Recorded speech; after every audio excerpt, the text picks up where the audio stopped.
Mohamed Salah has been a little off this season, right?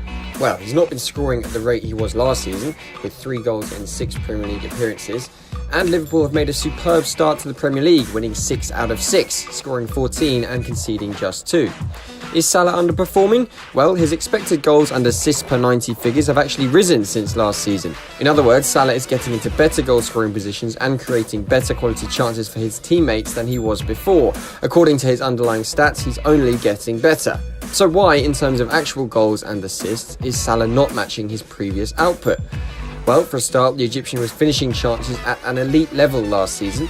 He averaged 1.58 goals for every expected goal, which is the kind of overperformance that only the very elite finishers in world football, the likes of Cristiano Ronaldo or Lionel Messi, sustain. This season, by contrast, he has averaged just 0.63 goals per expected goal. Finishing ability is notoriously streaky, but tends to regress towards the average, so there's every chance that Salah's finishing will improve and he will start to match his underlying numbers. How then have Liverpool changed their style to give their main man even better chances? Well, it seems they're making every effort to get Salah into central positions as regularly and as quickly as possible. For a start, Roberto Firmino is dropping deeper, staying true to his false 9 role and allowing space for Salah to run in behind. This leaves space for Trent Alexander-Arnold to press forward down the right flank, pinning the opposition back. Behind him, James Milner filters towards the wing to provide dangerous balls into the box from deep.